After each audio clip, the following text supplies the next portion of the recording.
Hello, everyone. I have moved into the working kitchen slash office today because there's a very appropriate picture behind us about this whole webinar that we're going to crack on with in a minute.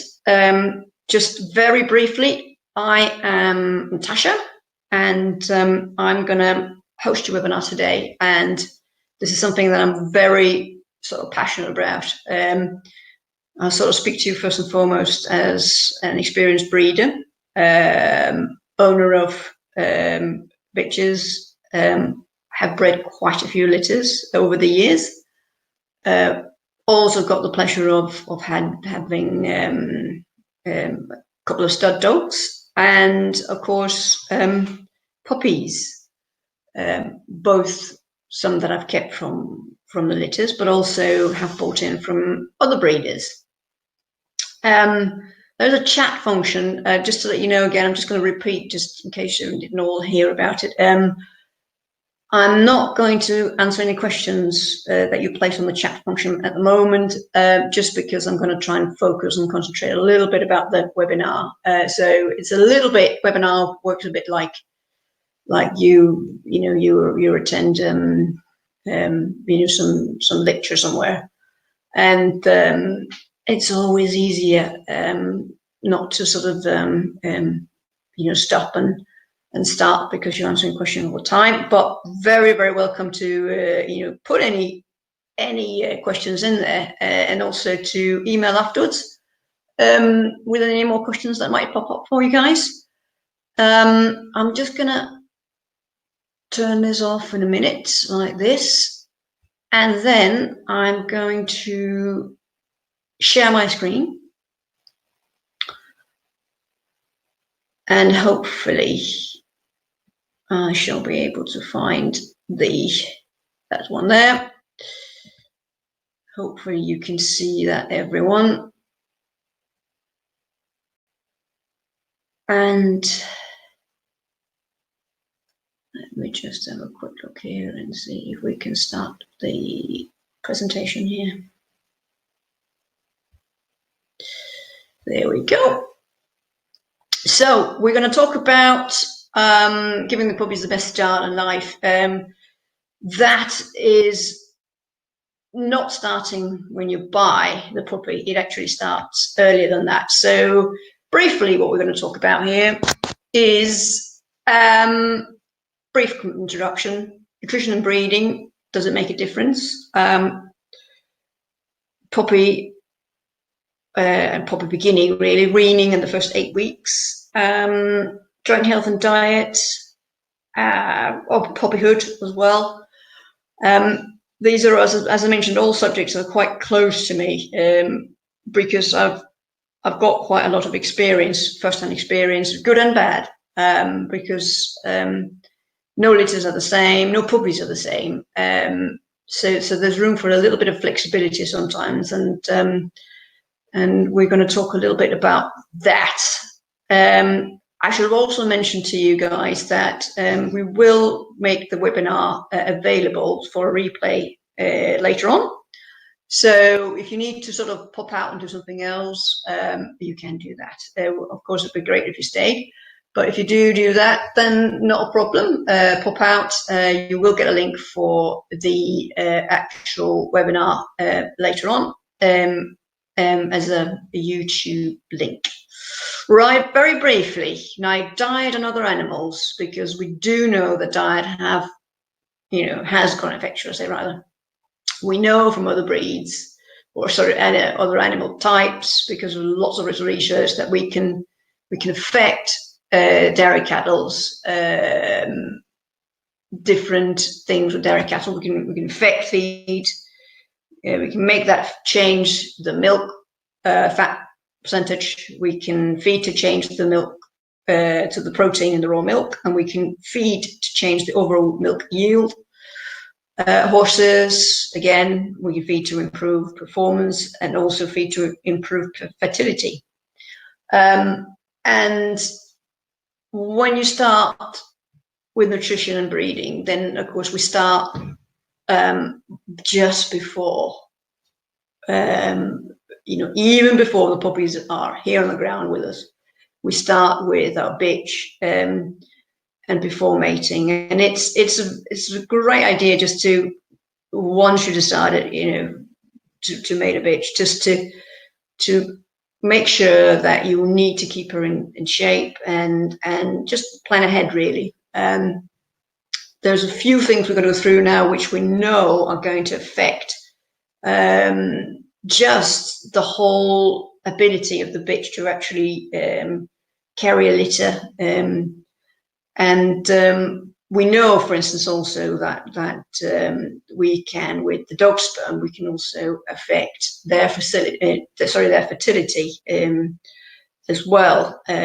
So it's not just the bitches that is important, but it's important to keep, if you have stud dogs out there, it's important to keep the stud dogs fit and healthy. Feed them a good diet, very good diet. It's very important that the management of those are spot on as well. We know, and we can see that because we sometimes collect semen from or sperm from stud dogs. We know exactly that when the dogs are not in good and great shape, then that shows up on the sperm count, basically. Sorry to talk about that on a Sunday afternoon, but there we go. So yeah, it's quite there, black and white. The feeding and the overall condition of the dogs will affect it. So let's go back to the bitches very quickly. Before mating, overweight and underweight. We need to get that pretty much spot on. We know that if the bitch is overweight or underweight, that will affect her ability to actually get pregnant. So nature is very wisely built like that. We also know that nutrition deprivation during pregnancy has been shown to affect the immune system of both the bitches and her pups. So again, feeding them a good diet is very important. Veterinary nutritionists strongly believe that if the bitches are not having a good and good diet before breeding and during pregnancy, that is a major factor to neonatal puppy mortality, and that can be quite high. It could go in and to be up to 20 to 30% affecting that like that. So the bitch will just need to be in good tip-top shape, keep her fit and healthy and happy, and you're in with a chance to get the bitch pregnant. Do not feed supplements if feeding a complete diet. A complete diet is exactly that. It's a complete diet. And the minute you start feeding supplements like extra meat, calcium, and vitamins, then you are going to affect the completeness, or should we say the balance, of all these important minerals and vitamins. So unless you are sitting down and calculating quite thoroughly how to feed a mixed diet, feed both raw and complete diet, then it's a thing that can go wrong, and it can be very difficult to try and get it back on track. So again, going back to the slimline model is the best one, keeping the bitch in optimum condition. Ribs should be felt but not seen. And again, the reference from this you can see down there. So it's not something that we should sort of made up. So the first 5 to 6 weeks of pregnancy, this is a question that we often get. The bitch should be sort of maintain ideal body condition, and there's no need to increase the food intake above normal activity as well. Apart from obviously maybe not let your bitch jump silly, over silly fences or jump around, that sort of thing. That just, the bitch is going to be starting to get a little bit heavier. So there is obviously an increased chance that she may damage herself if she's allowed to go too mad around everything. The last 3 to 4 weeks, that is where we see the biggest growth of the puppies. So basically, whatever you feed at that time and the puppy needs, they'll just, all that will go into puppy development. So traditionally, a lot of people used to start feeding puppy food to the bitch those sort of months, because the puppy food was much richer than the normal standard food. You could do that as well. However, you can also get feeds out there which are quite high in energy and calories, which will sort of do the same as well. But generally, yeah, it's a good idea to change over, and then you can use the puppy food because you've got the puppy food then. And then once you have to start weaning the puppies over, bang, it's right there for you, and it's pretty easy to use. Now, once the puppies all popped out, that there's a sort of a little bit of a thing about what is the most important thing. Water, exclamation mark, exclamation mark. Very, very important. The first couple of days, when the puppies are newborn, basically, the bitch will need a lot of water for producing milk. And it's one of the most overlooked things. People are always worried about if the bitch are not eating enough, that sort of thing. The bitch will have quite a few nutrition. Quite often, a lot of bitches will naturally eat the afterbirth. The afterbirth does contain quite a few things that she will sort of, shall we say, carry over and live off a little bit. So it is not uncommon at all that the bitch is not specifically hungry for the first 24 hours, because she's basically concentrating on the puppies. The most important thing, though, is to get her to drink, because she will need it. Her temperature has gone up after the birth, which is a natural thing. Again, she creates heat for the puppies, but also the water is so important for the milk production, and of course water will naturally contain calcium. So again, that will prevent a lot of things. Food intake increase with milk production. So over the first few days, not a big, massive problem. I did have a bitch once that I started to get a bit nervous about, because she didn't really want to eat anything. Which again is fine for the first 24 to 48 hours. But then day 4, I started to get really nervous, because she just did not seem to want to eat anything. Then suddenly, her appetite did start. I basically made some puppy mush for her, or puppy food mush for her, and that helped, and I could get her to eat something as well. The bitch will need high fat, high protein, and carbohydrate for milk production, and a good puppy food will actually contain that.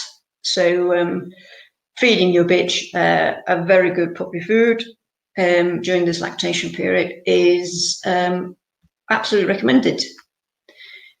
Now, the weaning in the first 8 weeks. Puppy mush introduction at 3 to 4 weeks. Now, this can vary. When I say weaning as well, it doesn't mean that the bitch does not have access to the puppies. There's various ways to wean puppies, but generally try and introduce the puppy mush basically to the puppies sort of between 3 to 4, maybe even 5 weeks, just to get them a head start, and obviously also so the puppies can move over completely over to solids. Feed times. Now, it's hard work to have a litter of puppies, and basically, there's a lot of people out there. Breeders, they'll take holiday. There's literally have litter of puppies, and they'll take all the holiday whilst they're having these litter of puppies. There's got a reason for that, because you very quickly have to spend your time 24/7 with them. One of the things that is important to establish is to introduce the feed times as well as we go along. And it's also because the puppy shouldn't really have access to food 24 hours a day. As the weaning process sort of starts, naturally the bitch will start to spend some time away from the puppies. You know, she'll have a break, and the puppies will basically sleep for, you know, a couple of hours, as you know, once they get to 4-5 weeks old. So puppies, when they sleep, they obviously don't eat, so it's a good time for the bitch to be away anyway. So the bitch is away from the puppies can't eat. You know, they can't just wake up and eat naturally, or even if you talked about what wild dogs will do, you know, they'll be away from the puppies, and then the bitch would go out and find something, and then she'll eat that. She'll come back, and then she will basically throw all that up again for the puppies to eat. Not very nice, but that was sort of how she would start weaning them naturally. Some bitches will still do that, which is a whole different issue. But basically, that is what she would do initially, and then also after that, she'll go out, she'll find something, catch something, or find some not very nice food somewhere, and then she will drag that back home to the puppies, and then they will eat that. So if you leave the food down 24 hours a day, you are very likely to get upset tummies, borderlining to diarrhea. There are some puppies, they just cannot, they have an inbuilt reflex that says, when there's food, we eat. I did try and do a little bit of a experiment myself. I had a litter of Labrador puppies, and of course some of them can be pretty bad anyway. And I left the food down, and these puppies would just eat, and they'll eat so much until they will literally throw it up, and then they will eat that again. And they were so greedy, it would not, you know, it would have ended in tragedy if I'd left food down for them all the time.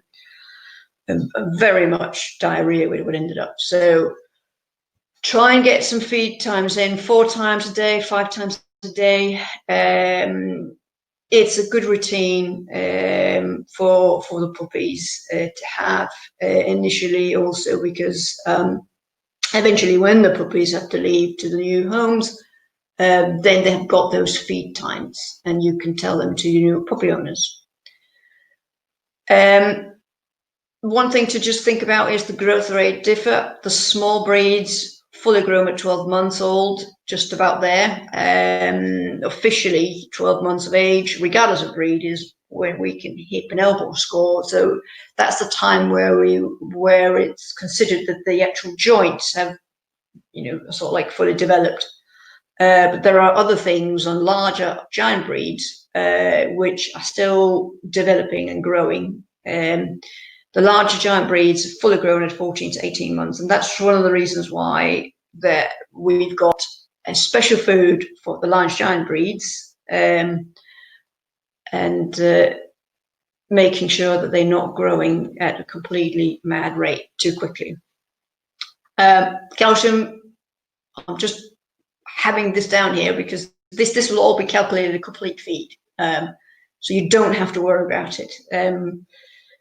But just if you want it on down here, then you've got here the calcium phosphorus ratio. The 2 to 1, that is actually if it's a large breed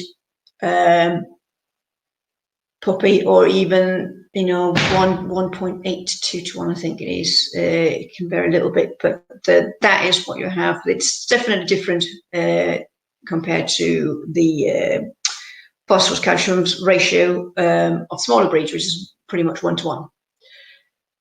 So if you just think that you have all these puppies and you're just feeding just meat, just the meat, that will give them not enough calcium, and you will have osteoporosis and pathological fractures. Again, this is not something I've come up with. This is something that, you know, vets studies have shown. So for those of you that may want to feed raw, it needs to be a balanced diet. as well for raw. You can either buy fully balanced raw diets, or you can sit down and you can make them. There are recipes out there, but they need to be balanced. So apart from the meat, you will have to put extra vitamin and minerals in there for them, vegetables, that sort of thing, because otherwise the puppies will not get enough nutrition. With the large breed dogs, if they fed too much calcium, you get the osteochondritis. Again, fully shown, fully proven.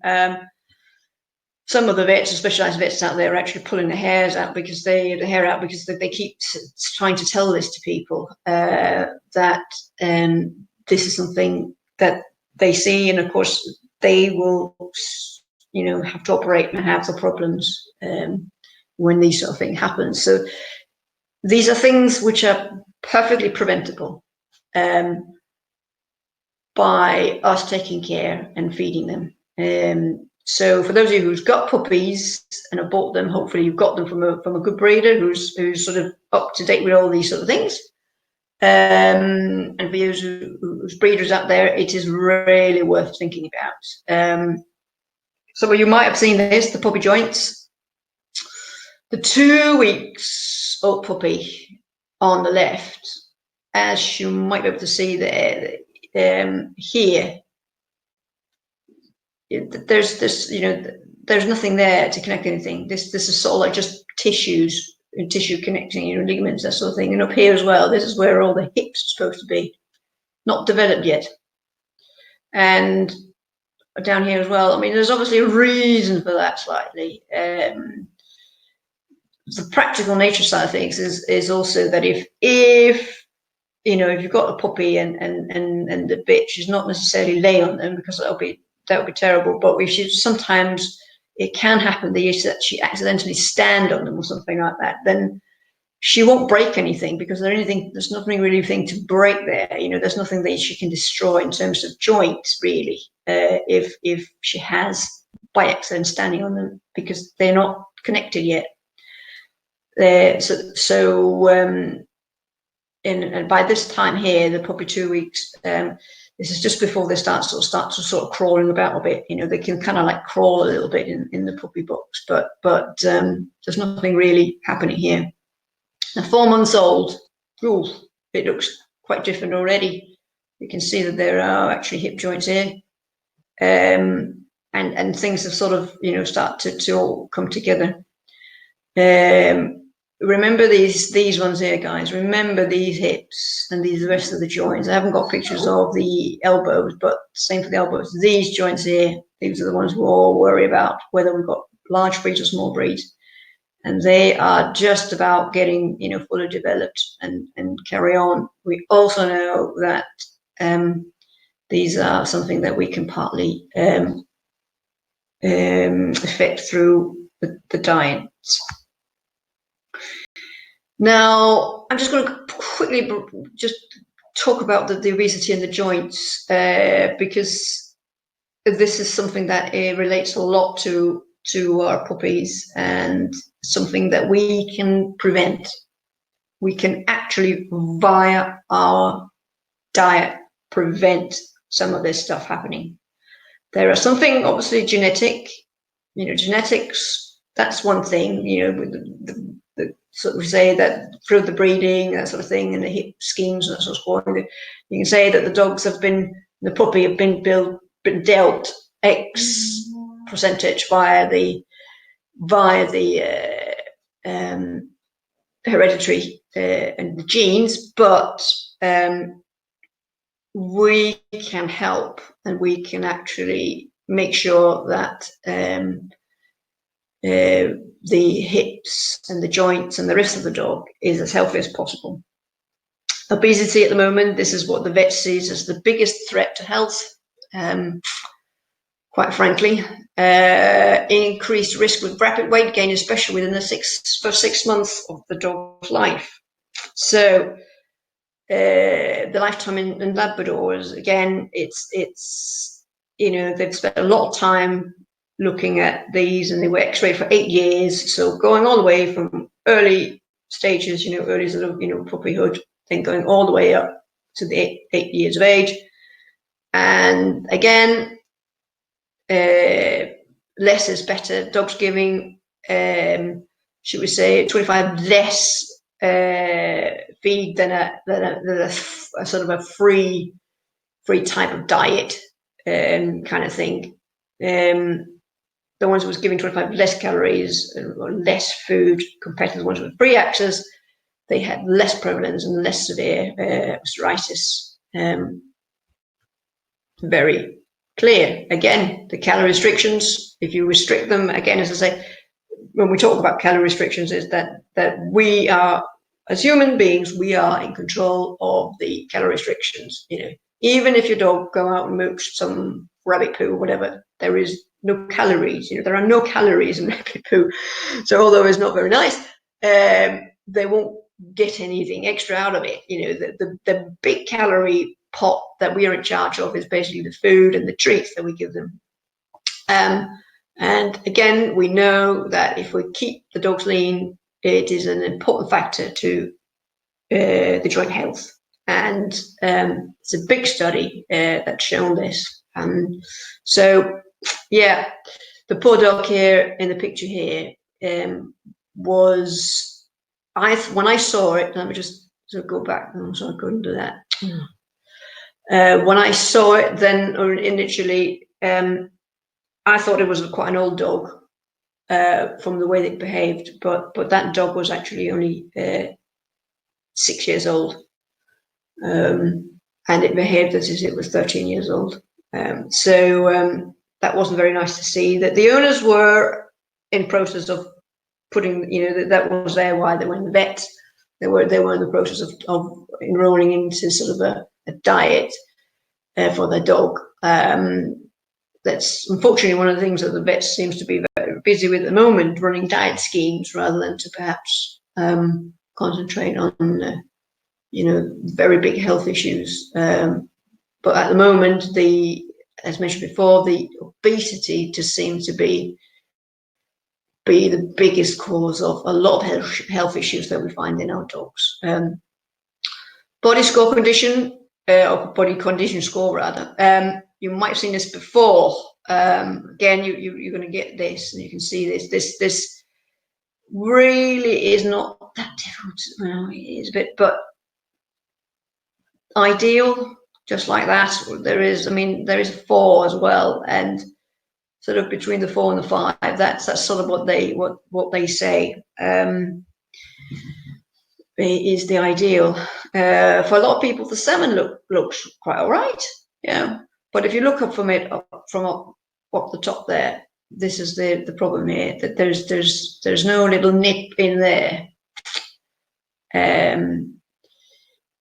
Apart from this, we also do have a muscle score, a muscle condition score sheet as well, which a lot of vet are using. So they don't just look at this, and they don't even look at how much your dog or puppy weigh. It looks at the muscles that's on your dog, because a dog can have a certain type of weight, but it may not have a lot of muscle weight on it. And ideally, we would like it to have muscle rather than fat.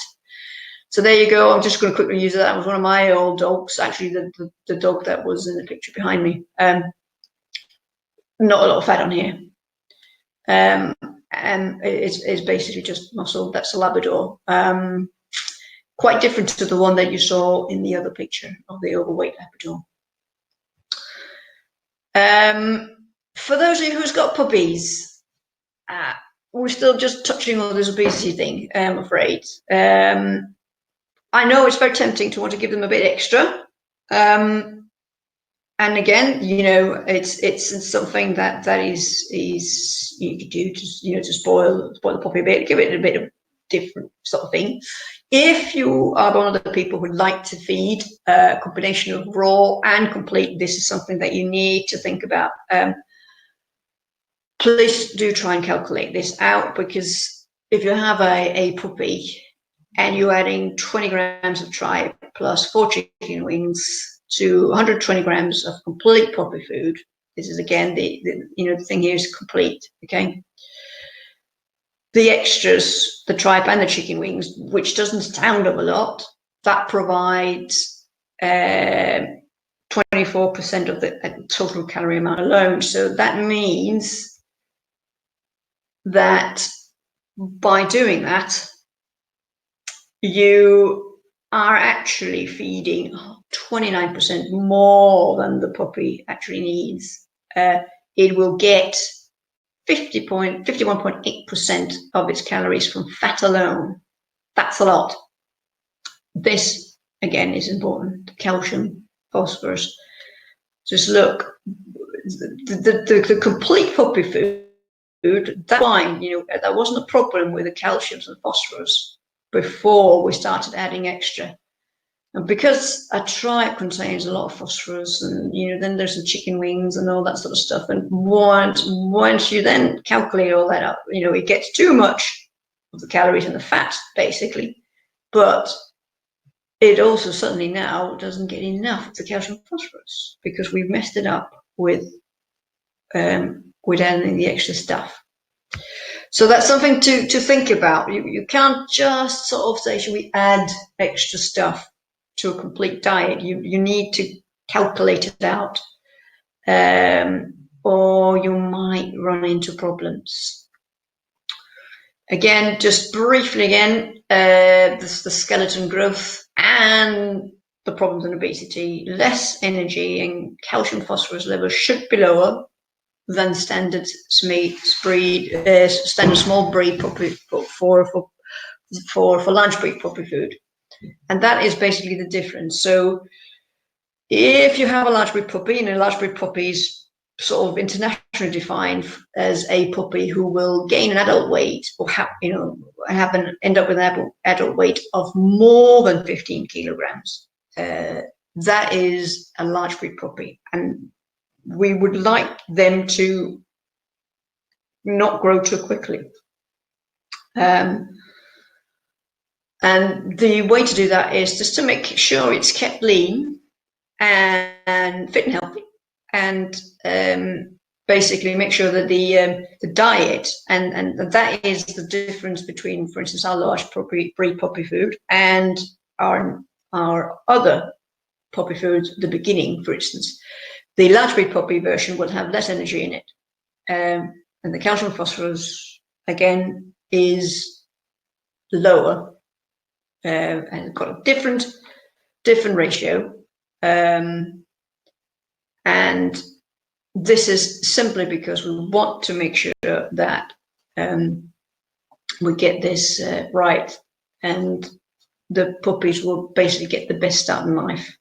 Again, this is another study, but again, they're mentioning no free choice feeding, and that you should just keep an eye on how does the puppy look.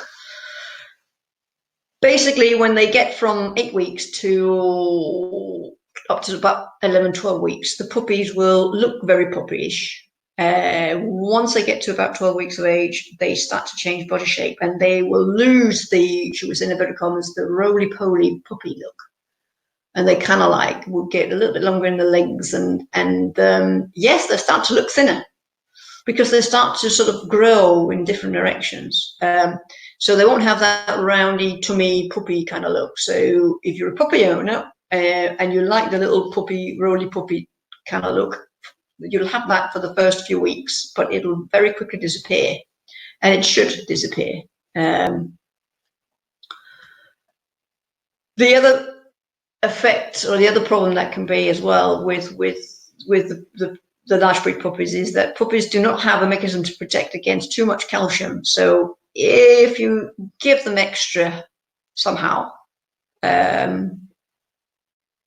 by giving them lots of extra, some people would like to give extra calcium supplements almost, or as we saw earlier, they're giving them extra meat on top. That will again change the calcium ratio, and they might get too much calcium, or too little, as we saw. And then again, we know exactly that results in problem with the joints. This is also regarding vitamin D. There was a time where people thought they needed to add extra vitamin D to the diet. I'm not sure why, but please do not do that if you feed a complete diet. Again, the poor diet and obesity results in irreversible skeleton changes with long-lasting effect. And this was something that the professor, she is very, very good at what she's doing. She's one of the specialists, one of the professors that works down at Fitzpatrick's referrals. And she's one of the people who unfortunately have to deal with the consequences of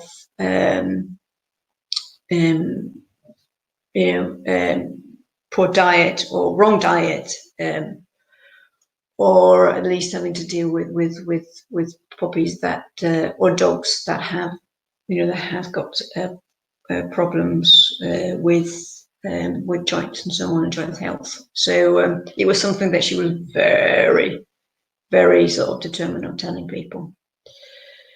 So as I briefly mentioned, we have got for Lab-breed puppies, not just us, but you've got two versions of the puppy food: the beginning large breed. Normally, when you wean the puppies, we start them off on the beginning because they're so young, and we're doing making the transition over, that sort of thing. And then we will, if it's a large breed puppy litter that you've got, we'll move them over to the beginning large breed, and it's also the beginning large breed that the puppies will need to have. How long should you feed the puppy food for? Depends on your breed. The larger the breed, the slower the growth rate, the longer you need to feed puppy food, basically. So if you think about some of those breeds, I mean, normally I start to change my Labradors about 14, 15 months old. I change them over. There used to be a price difference between adult food and puppy food.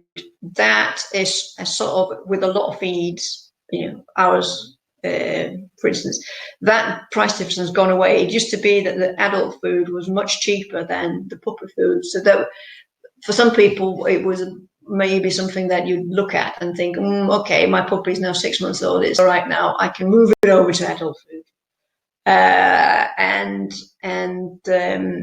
That was perhaps a little bit early for quite a few breeds.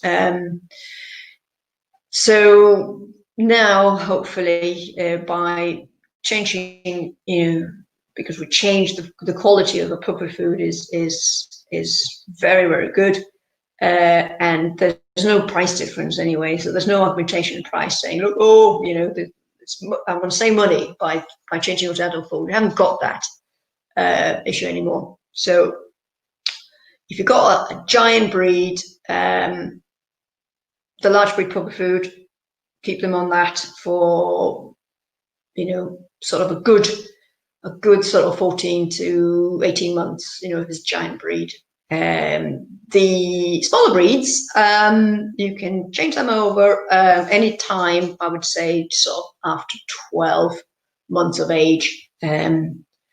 And basically, the smaller the breed, the quicker you can move them over. But basically, just bear in mind that the joints are just sort of developing until they're 12 months of age. A couple of places to look for more information. And I should also just say something about the alternatives to, for instance, treats. There are loads of good treats out there, chewing treats, and there's also training treats. When you give your puppy treats, that actually, anything you give your puppy during the day, should I say, that does count towards the daily calorie content or what the puppy needs. So If you use a lot of training treats, although small, it may be that your puppy do not feel very hungry when you get to the feed times. That's simply because it's already have had some treats. There are ways to do it. You can use special little treats that you could break up in very tiny pieces, and then of course you don't take so much room up in the puppy tummy, and the puppy would still be hungry and would need some more calories. So it's fine to eat his food. You can also choose to use the actual puppy food as the treat, for whenever you do some training with it, or motivation training.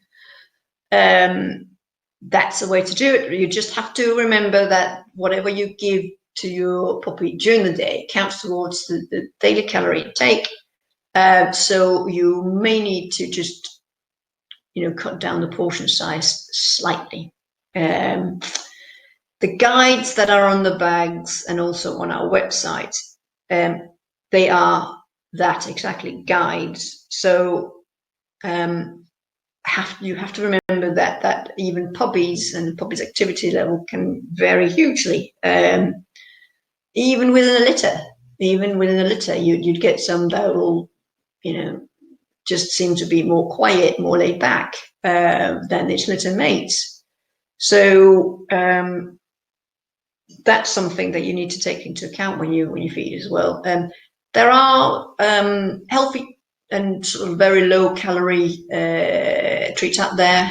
There are natural ones as well, which gives your dog absolutely nothing but the pleasure to chew and eat and fun. And one of those natural ones are raw carrots. Do bear in mind that they sort of, they pass through the dog or the puppy pretty intact, so they come out and there will be little orange shavings in their stools. The raw carrots absolutely do not give the puppy anything in forms of calories or anything like that. But they are, to a dog, fairly sweet, so they love to chew them. Also adult dogs, so you can, with advantage, give them some of that. And for a puppy, it's something to get its sharp teeth into. We will also shortly introduce some dried rabbit ears as something you can get through the shop, as a treat. Rabbit ears,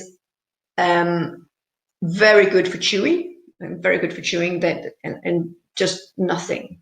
Again, that there's nothing in a rabbit ear calorie-wise, unlike, for instance, pig's ears, which are quite rich.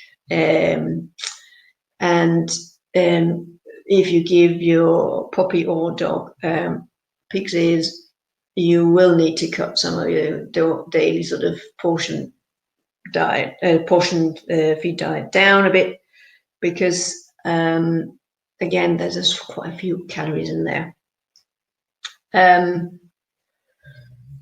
Other questions I can just remember on top of my head. When you've got a puppy and this, how do I adjust, or how do I assess, how do I guess what is the expected adult weight? Well, one way to do it is that there are guides out there, sort of rough breed guides, that will tell you that specific breed, if it's a bitch, it will weigh between this and that. And sometimes this gap can be quite big, because some breeds, like Labradors, they can have more of a heavier show type of kind of strain. And then there can be the worker ones, which maybe be a little bit lighter in weight and frame. Same thing for German Shepherd dogs, can be the same. And there's also, there are also other breeds out there. For most of the smaller breeds, a lot of those are kind of like pretty uniform in expected adult weight, apart from some of the smaller working type breeds like terriers. They can vary a lot, but So there's that to look at. But then also, if you've seen the father or the mother or both of the litter, then you've got a brief idea about what the weight is. You can also ask the breeder where you got the puppy from. You know, what's the weight of your dogs actually. Quite often you'd be surprised. My bitches there, which are, should we say, more of a working kind of type of Labradors. The youngest, well, sorry, the lightest bitch, she's just under 23 kilos, and the heaviest is 25. So not very heavy at all. When you look at them, you wouldn't think, just look normal. It just looks like a, normal, healthy, very fit Labrador. Certainly not skinny to look at all. But that's how much it weighs. So not a lot. I mean, the biggest dog, male dog I've got are my Labradors, which was very similar to the one you saw earlier. His weight is 30 kilograms. So not a lot, again, compared to where some of them, before would have expected. So, some people will expect that a Labrador should perhaps weigh much more than that. But to say there's a huge variation. So the best way to find out is to just figure out a little bit about, the mum and the dad. And then you've got a rough guide there. You, again, when you start out feeding the puppy, you can always feed a bit less than what the feed guide says, and then you can always opt it. It's the best way to go, to feed a little bit less than what the guide actually said, and then just increase if necessary. Keep an eye on the stools. If the poo gets towards the sloppy side, to use a nice word, then you are getting at the point where the puppy just cannot, digest anymore. And I'm afraid if you feed something like our feed is quite simple.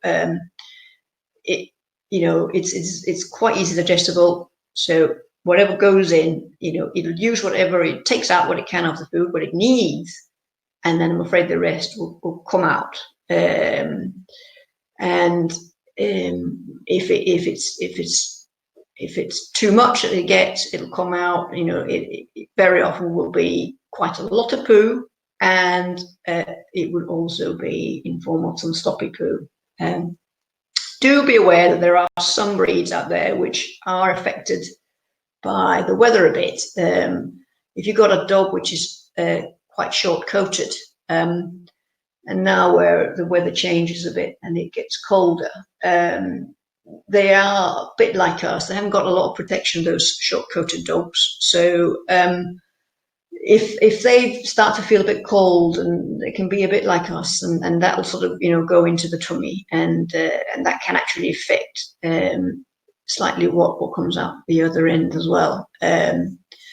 So that's something to be aware of. Other things that can affect the appetite of your puppy, apart from obviously the amount of treats it gets through in the day, it can be the activity level. The more active your puppy is, the more hungry it probably will be. Do bear in mind that, as a general rule, quite young puppies, 8, 9, 10 weeks old puppies, we really expect them, they should be sleeping, 18 hours a day, which is quite a lot.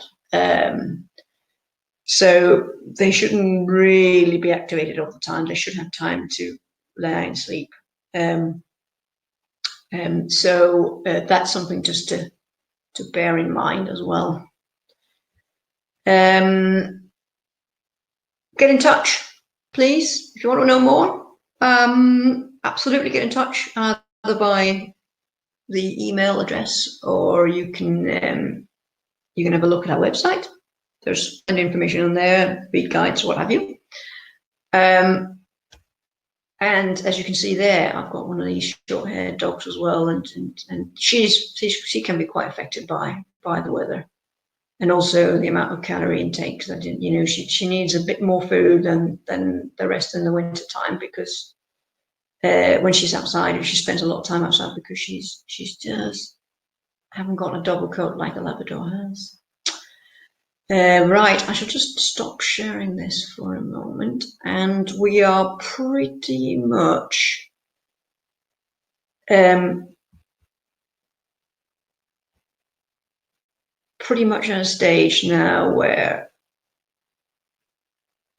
we are about to finish. And I'd just like to say thank you for attending. As I say, that there will be a little link sent directly to you if you signed up. There's a link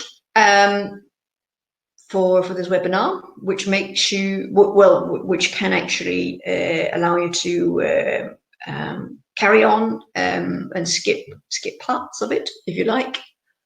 And or just pause if you want to read some of the slides a bit more in detail. I'm hoping that you you know, got some ideas about what to do, or at least just we piqued your interest a little bit, sort of generally about maybe sort of get some information about looking into the whole scenario of feeding puppies and feeding dogs, and just maybe do a bit more research about it. As I said, there are a few places you can do it, as showed on the links that we put there. Those are independent places, so you know they haven't you know got any sort of direct links to any dog food companies. So that whatever information you find there will be quite sort of kosher, should we say, without interference or anything like that. From you know anyone wanting to sell you something. Yeah, as I say, it was great that you took part for this. Look out for the link, and we will keep in touch about a lot of things, because there'll be more webinars planned and more, you know, exciting things that you can sign up to and listen to free of charge, just, you know, to help you get you some more information out there. I'd say thank you very much from me, and hope to see you again, or speak to you again, and look out for the link for the for this webinar. Okay, have a good Sunday. Bye bye for me.